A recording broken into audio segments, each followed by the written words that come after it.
कबीर का गायन है हिंदी, कबीर का गायन है हिंदी। सरल शब्दों में कहा जाए तो जीवन की परिभाषा है हिंदी। जय हिंद मेरे प्यारे बच्चों और मेरे जवानों, फिर से हम लेके आ चुके हैं आप लोगों के लिए 10th क्लास गोधली गद्य खंड पाठ 5, जिसका नाम है नागरी लिपि। कौन लिपि? नागरी लिपि, जिसके लेखक हैं आप गुणाकर मूले। गुणाकर मूले, नागरी लिपि गुणाकर मूले। क्लियर? याद रखेंगे। जन्म 1935 ईस्वी को हुआ था, मृत्यु 2009 ईस्वी में। जन्म 1935 ईस्वी को, मृत्यु 1909 ईस्वी को, सॉरी 2009 ईस्वी को।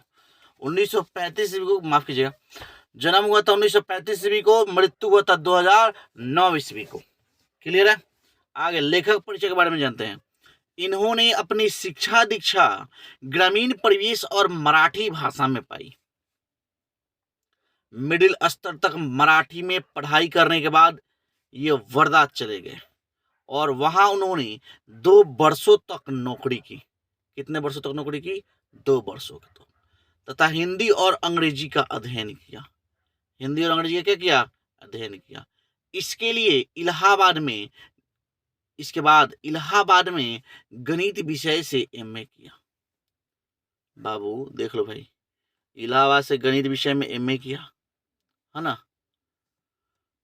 आगे याद रखेंगे। प्रमुख रचनाएं: अक्षरों की कहानी, भारत इतिहास और संस्कृति, प्राचीन भारत के महान वैज्ञानिक, सौर मंडल, सूर्य, नक्षत्र लोक, भारतीय लिपियों की कहानी, भारतीय विज्ञान की कहानी आदि। बाबू जहां लिपि में आए अक्षरों की बात है, सौरमंडल की, सूर्य और नक्षत्र की बात है, क्या बोले हम? याद रखेंगे। जहां अक्षरों की बात आए, लिपि की बात आए, संस्कृत और इतिहास की बात है, सौरमंडल और सूर्य और नक्षत्र की बात है, मतलब ब्रह्मांड से जुड़ा हुआ चीज जो है, तो किसका लिखा होगा? गुणाकर मूले का। किसका लिखा होगा? गुणाकर मूले का। क्लियर है? आगे बढ़ते हैं। सारांश: नागरी लिपि निबंध है, इसके बारे में जानते हैं हम लोग। प्रस्तुत पाठ नागरी लिपि गुणाकर मूले के द्वारा लिखित है। किसके द्वारा लिखित है मेरे जवानों? गुणाकर मूले के द्वारा लिखित है। इसमें लेखक ने देवनागरी लिपि की उत्पत्ति कैसे हुआ, विकास एवं व्यवहार पर अपना परिचय व्यक्त किया है। लेखक का कहना है कि जिस लिपि में यह पुस्तक छपी है उसे नागरी या देवनागरी लिपि कहते हैं। एक बात क्लियर रखिएगा, नागरी लिपि और देवनागरी लिपि दोनों सेम चीज है बाबू, एक ही चीज है। क्लियर है? और आप जो हिंदी में लिखते हो, हिंदी किस लिपि में होती है? देवनागरी लिपि में होती है।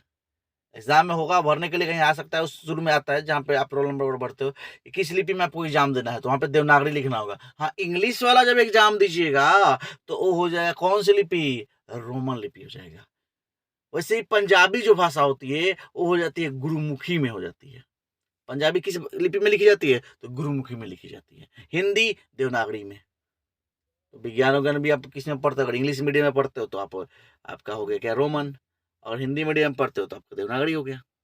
क्लियर है? इस लिपि की टाइप लगभग 250 वर्ष पहले बनी। कितने वर्ष पहले बनी? 250 वर्ष पहले। इसके विकास से अक्षरों में स्थिरता आई। इसका जब विकास हुआ तो अक्षरों में क्या आई? स्थिरता आई। हिंदी तथा इसकी विविध बोलियां संस्कृत एवं नेपाली आदि इस लिपि में लिखी जाती है। कौन कौन सी इस लिपि में लिखी जाती है? संस्कृत, नेपाली और हिंदी। ठीक है? और बाकी जो भी बोलियां जैसे भोजपुरी हम लोग बोलते हैं, हम समझिए देवनागरी लिपि है। देवनागरी के संबंध में एक महत्वपूर्ण तथ्य यह है कि विश्व में संस्कृत एवं प्राकृत के पुस्तकें प्राय इसी लिपि में छपती है। संस्कृत एवं प्राकृत की जो भी पुस्तकें किस लिपि में छपती है? देवनागरी में। देश में बोली जाने वाली भिन्न भिन्न भाषाएं तथा बोलियां भी इसी लिपि में लिखी जाती है। तमिल, मलयालम, तेलुगु एवं कन्नड़ की लिपियों में भिन्नता दिखाई पड़ती है, लेकिन ये लिपियां भी नागरी की तरह ही प्राचीन ब्राह्मी लिपि से विकसित हुई है। ये भी जो तमिल मलयालम है, ये ब्राह्मी लिपि से प्रचलित हुई है, विकसित हुई है, ये ब्राह्मी लिपि से लिया गया है, नागरी लिपि की तरह। लेखक का कहना है कि नागरी लिपि के आरंभिक लेख हमें दक्षिण भारत से ही मिले। शुरू का जो लेख था कहाँ से मिला? दक्षिण भारत से। यह लिपि नंदी नागरी लिपि कहलाती थी। कौन सी लिपि कहलाती थी? नंदी नागरी। दक्षिण भारत में तमिल, मलयालम, तेलुगु, कन्नड़ लिपियों का स्वतंत्र विकास हो रहा है, फिर भी कई शासकों ने नागरी लिपि का प्रयोग किया। वहां पे तमिल, मलयालम, तेलुगु, कन्नड़ था, लेकिन फिर भी वहां के शासकों ने, राजाओं ने किसका प्रयोग किया? नागरी लिपि का प्रयोग किया। जैसे 11वीं सदी में राजा राज और राजेंद्र जैसे प्रतापी चोल राजाओं के सिक्कों पर नागरी अक्षर अंकित है, तो 12वीं सदी में केरल के शासकों के सिक्के पर वीर केरलस्य, 12वीं में केरल के शासकों के ऊपर क्या है? वीर केरलस्य। इस प्रकार 9वीं सदी के वर्गुन का पलियम ताम्रपत्र नागरी लिपि में है। 9वीं सदी में वर्गुन का पलियम ताम्रपत्र कोई पत्र है, वो भी किस लिपि में है? नागरी लिपि में है। 11वीं सदी में इस्लामी शासन की नींव डालने वाले महमूद गजनवी के चांदी के सिक्कों पर भी नागरी लिपि के शब्द मिलते हैं। जो नींव डाले मोहम्मद कौन? गजनवी, इस्लाम का, तो उनके भी सिक्कों पे कौन सी लिपि है बाबू? नागरी लिपि है। गजनवी के बाद मोहम्मद गौरी, अलाउद्दीन खिलजी, शेर शाह आदि शासकों ने भी सिक्कों पर नागरी शब्द खुदवाए। अकबर के सिक्कों पर तो नागरी लिपि में रामसीय शब्द अंकित है। तात्पर्य है कि नागरी लिपि का प्रचलन ईसा की 8वीं 9वीं सदी से ही आरंभ हो गया था। लेखक ने लिपि के पहचान में कहा है कि ब्राह्मी तथा सिद्धम लिपि अक्षर त्रिकोण है, जबकि नागरी लिपि के अक्षरों के सिरों पर लकीर की लंबाई और चौड़ाई एक समान है। इस पर ध्यान देंगे थोड़ा सा। नागरी लिपि के अक्षरों को जो सिरों पर लकीर की लंबाई और चौड़ाई क्या है? समान है, क्योंकि भाई नागरी लिपि में ऊपर से लाइन देते हैं ना, वही बात कर रहे हैं हम, एक समान है। प्राचीन नागरी लिपि के अक्षर आधुनिक नागरी लिपि से मिलते जुलते हैं। मतलब प्राचीन मतलब पुराना वाले जो नागरी लिपि के अक्षर हैं, आधुनिक नागरी लिपि से क्या है? मिलते जुलते हैं। इस प्रकार दक्षिण भारत में नागरी लिपि के लेख 8वीं सदी से तथा उत्तर भारत में 9वीं सदी से मिलने लगते हैं। ठीक है।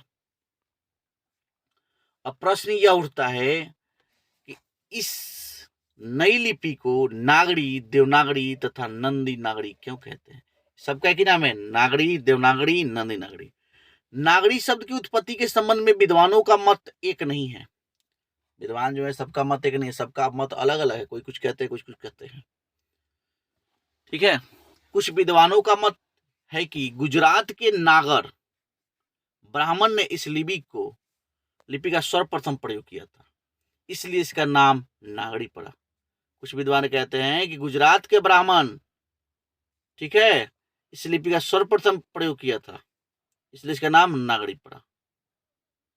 गुजरात के नगर का नगर से नागरी हो गया। किंतु कुछ विद्वानों के मत के अनुसार अन्य नगर तो मात्र नगर हैं, परंतु काशी को देवनगरी कहा जाता, माना जाता है। काशी को देवनगरी कहा जाता है, देवों की नगरी, भगवान देवताओं की नगरी, इसलिए इसका नाम देवनागरी पड़ा। अच्छा, मतलब कि देवों की नगरी से जहां से, वहीं से इनका नाम देवनागरी पड़ा। अलबेरूनी के अनुसार 1000 ईस्वी के आसपास नागरी शब्द अस्तित्व में आया। ठीक है, 1000 ईस्वी के आसपास नागरी लिपि क्या है? अस्तित्व में आया। इतना निश्चित है कि नागरी शब्द किसी नगर अथवा शहर से संबंधित है। इतना निश्चित है बाबू कि नागरी लिपि जो है किसी न किसी शहर या किसी न नगर से संबंध जरूर है इसका, कुछ न कुछ। आगे बढ़ते हैं। दूसरी बात यह है कि उत्तर भारत की स्थापत्य कला की विशेष शैली को नगर शैली कहा जाता था। यह नगर या नागरी उत्तर भारत में किसी बड़े नगर से संबंध रखता था। उत्तर भारत के स्थापत्य कला विशेष शैली थी, उसको नागर शैली कहा जाता था। क्या कहा जाता था उसको? नागर शैली। यह नागर या नगरी उत्तर भारत के किसी बड़े नगर से संबंध रखता था। ठीक है। उस समय उत्तर भारत में प्राचीन पटना सबसे बड़ा नगर था। पटना जो था भाई सबसे बड़ा नगर था जब पाटलिपुत्र राजधानी हुआ करता था पूरा भारतवर्ष का। साथ ही गुप्त शासक चंद्रगुप्त द्वितीय विक्रमादित्य का व्यक्तिगत नाम देव था। संभव है गुप्तों की राजधानी पटना को देवनगर कहा गया हो सकता है कि विक्रमादित्य का जो नाम था देव था, तो पटना को देवनगर कहा जा सकता है। ठीक है, देवनगर की लिपि होने के कारण देवनागरी नाम दिया गया। देवनागरी की लिपि थी, इसे देवनागरी नाम दिया गया, ये भी कुछ लोग कहते हैं। अंततः लेखक इस निष्कर्ष पर पहुंचता है कि ईसा के 8वीं से 11वीं सदी तक यह लिपि सर्वदेशिक हो गई थी, इसलिए इसके नामकरण के विषय में कुछ कहना संभव नहीं लगता। मिहिर भोज के ग्वालियर प्रसिद्ध नागरी लिपि में है। मिहिर भोज के जो ग्वालियर हैं प्रसिद्ध हैं जो नागरी लिपि में। धारा नगरी का परमार शासक भोज अपने विद्यानुराग के लिए इतिहास प्रसिद्ध है। 12वीं सदी के बाद भारत के सभी हिंदू शासक तथा कुछ इस्लामी शासकों ने अपने सिक्कों पर नागरी लिपि अंकित किए हैं। क्लियर है? नागरी लिपि के बारे में हमने जाना। मेरे प्यारे बच्चों, बहुत मेहनत लगता है बाबू, पसीना बहाना पड़ता है तोरा खातिर। और तू बबुआ देखता नहीं है वीडियो देख बाबू, शेयर कर तो मन खुश होगा। ठीक है, बहुत मेहनत लगता है बाबू, बहुत लगातार बोलते। क्लास में तो भाई कुछ हम रुक के ही बात कर सकते हैं, लेकिन नहीं, जब वीडियो बनाना तो फटाफट बोलते जाना है। तो आइए क्वेश्चन की तरफ बढ़ते हैं मेरे जवानों। बस आपके लिए हौसला बुलंद रखना मेरे बाबू, एकदम चक के फट्टे आना है। मैं टेट के एग्जाम में, बोर्ड के एग्जाम में भाई सर ने मुझे पढ़ाया, मेरे क्वेश्चन इतने आए। नेक्स्ट क्वेश्चन, पहला क्वेश्चन है, नागरी लिपि के आरंभिक लेख हमें कहां से मिलते हैं? पूर्वी भारत से अभिलेख, पश्चिमी भारत से, दक्षिणी भारत से, उत्तरी भारत से। दक्षिणी भारत से मिलते हैं। कहां से मिलते हैं अभिलेख इसके? दक्षिणी भारत से। नेक्स्ट क्वेश्चन, बेतमा दान पत्र किस समय का है? जो बेतमा दान पत्र है किस समय का है? ठीक है, तो पहला जो ऑप्शन है 1020 ईस्वी, दूसरा 1021 ईस्वी, तीसरा 1022 ईस्वी, 1023 ईस्वी। तो बेतमा दान पत्र किस समय का है? तो सही आंसर जो होगा 1020 ईस्वी। ए इज करेक्ट आंसर। क्लियर है? नेक्स्ट क्वेश्चन, उत्तर भारत से नागरी लिपि के लेख कब से मिलने लगते हैं? उत्तर भारत से नागरी लिपि के लेख कब से मिलने लगते हैं? 8वीं सदी, 6ठी सदी, 9वीं सदी, 4थी सदी। कहाँ कब से मिलते हैं बाबू? 8वीं सदी से। लेख कब से मिलते हैं? 8वीं सदी से। क्लियर है? गुणाकर मूले ने मिडिल स्तर की पढ़ाई किस भाषा में की? गुणाकर मूले जो थे मिडिल स्तर की पढ़ाई किस भाषा में की? मराठी भाषा में, पंजाबी भाषा में, बंगला भाषा में, अंग्रेजी भाषा में। भाई तो किस भाषा में की थी? मराठी भाषा में। किस भाषा में की थी मिडिल स्तर की पढ़ाई? मौसम मिडिल, मौसम मराठी। ठीक है, नेक्स्ट क्वेश्चन, मूले ने अंग्रेजी और हिंदी की पढ़ाई कहां पर की? दिल्ली में, जौनपुर में, वर्धा में, इलाहाबाद में। कहां पे की भाई? वर्धा में की। अंग्रेजी और हिंदी की पढ़ाई वर्धा में की। क्लियर है?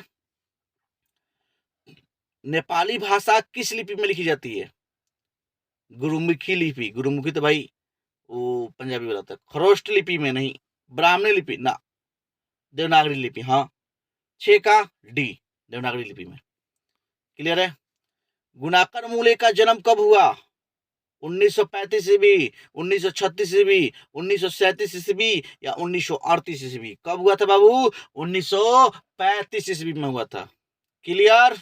आगे बढ़ते हैं। गुणाकर मूले का जन्म कहां हुआ था? केरल, तमिलनाडु, महाराष्ट्र या उत्तर प्रदेश? महाराष्ट्र में हुआ था। कहां हुआ था? महाराष्ट्र में। सही ऑप्शन सी। आगे बढ़ते हैं।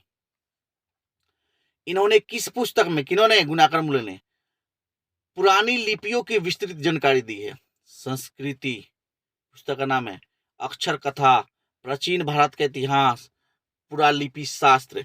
किसमें इन्होंने जानकारी दी है? तो अक्षर कथा में दी है। B is correct answer, B is correct answer. Next question की तरफ बढ़ते हैं हम लोग बाबू जवानों। कोई दिक्कत नहीं ना बाबू, एकदम बाबू सोना सब जना पढ़ रहा बाबू, नाम रोशन करो। माई के, बाबू के, मास्टर साहब के, गुरुजी के, सबके नाम रोशन करो तुम, समाज के या गांव के तो करही के बा। तू एगो अच्छा रिजल्ट मंगेबो तो सबके नाम हुई ना बाबू, तहरा चलते सब लोग के खुशी मिली, तो खुशी दे दो। अपना माई बाबू के चेहरा पर हंसी आ जाए बाबू, मिठाई बांटी लो, अच्छा रिजल्ट मंगेबो तो। आगे बढ़ते हैं बाबू, बोला नेक्स्ट क्वेश्चन 10 नंबर। गुप्तों की राजधानी को क्या कहा जाता होगा? पाटलिपुत्र, कुसुमपुर, विलासपुर, देवनगर। क्या कहा जाता होगा? देवनगर। इसी तो देवनागरी पढ़ा। गुप्तों की राजधानी को क्या कहा जाता देवनगर। बंगला लिपि प्राचीन नागरी लिपि का क्या है? बंगला लिपि जो है प्राचीन नागरी लिपि का क्या है? प्राचीन मतलब पुराना। पुत्री, बहन, भगिनी और बहू। बाबू भगिनी बहू तो ना, पुत्री कह सकते चाहे बहन, तो इसमें सही आंसर जो होगा बहन होगा। कौन सा होगा? बहन। Next question. केरल के शासकों के द्वारा सिक्कों पर वीर केरलस्य शब्द किस लिपि में लिखी गई? नागरी लिपि में, ब्राह्मी लिपि में, नंदी होगा, नंदी नागरी लिपि में, गुरुमुखी लिपि में। तो सही आंसर क्या होगा? नागरी लिपि में। किस लिपि में लिखा गया है? नागरी लिपि में, केरल के शासकों द्वारा। Next question. पहले पहल किन राजाओं के लेख की लिपि को ही नंदी नागरी नाम दिया गया था? देवनागरी के राजाओं का, देवगिरी के राजाओं का, सॉरी, विजयनगर के राजाओं का, राष्ट्रकूट के राजाओं का, चोल राजाओं का। तो सही आंसर क्या होगा? विजयनगर के राजाओं का नंदी नागरी नाम दिया गया। Next question. उत्तर भारत को विशेष स्थापत्य शैली को क्या कहते हैं? ललित शैली, अभिनागर शैली, विभ्राट शैली, नागर शैली। क्या कहते हैं बाबू? 14 का डी होगा, नागर शैली। क्लियर है? Next question. देवनागरी लिपि में मुद्रण के टाइप कब बने? 2 सदी पहले, 2 दशक पहले, 20वीं सदी में, 11वीं सदी में। कब बने? 2 सदी पहले बने। मुद्रण के टाइप कब बने? 2 सदी पहले। नागरी लिपि कब एक सर्वादेशिक लिपि थी? 15वीं सदी में, ईसा पूर्व काल में, 8वीं 11वीं सदी में, कभी नहीं। सही आंसर क्या होगा? सी होगा, 8वीं 11वीं सदी में नागरी लिपि का एक सर्वाधिक लिपि बनी, सर्वदेशिक, 8वीं 11वीं सदी में। Next question. पहले दक्षिण भारत की नागरी लिपि क्या कहलाती थी? नंदी नागरी, कोंकणी, ब्राह्मणी, सिद्धम। क्या कहलाती थी? सिद्धम कहलाती थी। ठीक है। Next question. गुणाकर मूले ने विभिन्न विषयों पर कितने निबंध लिखे? 1500 से अधिक, 2500 से अधिक, 3500 से अधिक, 4500 से अधिक। सही आंसर क्या होगा? 2500 से अधिक विषयों पर निबंध लिखे। Next question. भारतीय लिपियों की कहानी किन की प्रसिद्ध रचना है? गुणाकर मूले की, नलिनी विलोचन शर्मा की, महादेवी वर्मा की या सुमित्रानंद पंत की? किसका है? गुणाकर मूले की है। ठीक है। Last question. अंत भला तो सब भला। इस्लामी शासक का आरंभ काल है 12वीं सदी से, 13वीं सदी से, 14वीं सदी से, 15वीं सदी से। तो कौन सा आंसर होगा बाबू? पहला ऑप्शन होगा 12वीं सदी से। ठीक है मेरे बाबू। जाते जाते मत पूछ कि मेरी मंजिल कहाँ है, अभी तो सफर का इरादा किया है। मत पूछ कि मेरी मंजिल कहाँ है, अभी तो सफर का इरादा किया है। न हारेंगे हौसला उम्र भर, किसी और से नहीं खुद से भी ये वादा किया है। लाइक कमेंट शेयर करना ना भूले मेरे प्यारे बच्चों। जय हिंद, जय भारत, इनकलाब जिंदाबाद, वंदे मातरम।